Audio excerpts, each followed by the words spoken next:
মানে আমাৰ অসমৰ সকলো ৰাইজৰ কাৰণে এটা নতুন দিন হ'ব, যিহেতু তেওঁলোকৰ আশা আকাংক্ষা পূৰণ হ'ব। তেওঁলোকে যি ধৰণে আহি থকা দিনটোৰ কাৰণে ৰাজ্যৰ বাবে, ৰাজ্যবাসীৰ বাবে নিজৰ নিজৰ প্ৰতিনিধি বাছনি কৰাৰ কাৰণে ভোটদান দিছিলে। আজি ইয়াৰ মানে ৰিজাল্টৰ পিছত ইয়াৰ ফলাফল পাব আৰু মই ভাবোঁ নিশ্চয়কৈ অসমৰ ভালৰ কাৰণে আৰু অসমবাসীৰ কাৰণে এটা ভাল টীম জয়যুক্ত হৈ আহিব আৰু অসমখন ভালদৰে নেতৃত্ব দিব। চৰ্চাৰ কেন্দ্ৰবিন্দু তামোলপুৰ না, সেইটো হয়, চৰ্চাটো চবে কৰিব, যিহেতু ভোটদান কৰাৰ পিছত ইমান দিন আছে কিনো কৰি থাকিব। গতিকে আফটাৰ অল ভোট অলৰেডি মানে আমাৰ মানে কি কয় ভোটিং মেচিনটোত জমা হৈয়ে আছে। গতিকে আমাৰ গণতন্ত্ৰত চবেই নিজৰ ইচ্ছামতে ভোটদান কৰিব পাৰে। যোনে যাক যি কাৰণত মানে কি কয় চইচ কৰে সেইমতে ভোটদান কৰিছোঁ। আজি নিশ্চিতভাৱে এইটো ৰিজাল্টত ওলাই যাব। গতিকে সেইখিনি চৰ্চা টাইম পাছ হৈ গ'ল, কিন্তু আজিতো আচল আজি আৰু কোনো মিছা নাই। আজি যি হ'ব সেইটোৱে ফাইনেল। কিমান ভোটৰ ব্যৱধানত জয়যুক্ত হ'ব? সেইটোতো আজি কোৱাৰ কোনো মূল্য নাই।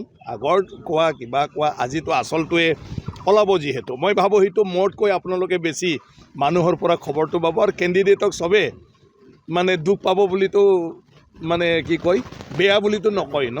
আজি আমি চব যিমান কেণ্ডিডেট আহিছে চব কেণ্ডিডেটকে ৰাইজে ভাল বুলি কৈছে, শুভেচ্ছা দিছে।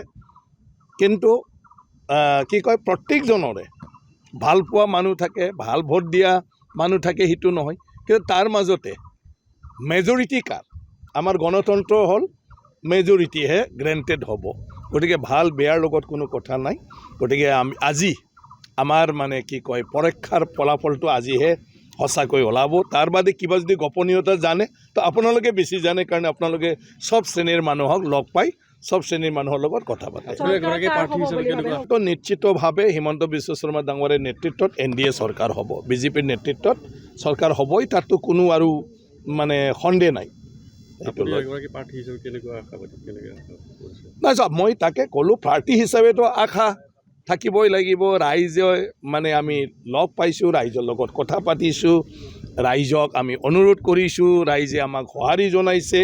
তো ডেফিনেটলি মানে আমাৰ এটা আশা থাকিব যে ৰাইজে যিটো মানে আমাৰ আগত প্ৰকাশ কৰিছিলে সেইটোৱেই ভাল থাকিব আৰু ভাল হ'ব। সেইটোতো আমি সদায় প্ৰত্যেকজন প্ৰাৰ্থীয়ে সেইটো কিমানখন আসন, মইতো এতিয়া তামোলপুৰতে ব্যস্ত আছোঁ, কোনো জেগাত কোনো কেম্পেইনত যোৱা নাই। কিন্তু এতিয়া এক্সিট পল আৰু আমাৰ পাৰ্টিৰ মানে যিসকল দায়িত্বশীল মানুহবিলাকে গোটেইটো পৰ্যবেক্ষণ কৰিছে। আজি সেইটো লৈতো প্ৰায় মানে 100টোতো হ'বই বুলি কৈ আছে, 100 আৰু তেনেকুৱা হ'বই, মদতে চৰকাৰ হ'বই, সেইটোতো নিশ্চিতভাৱে আৰু।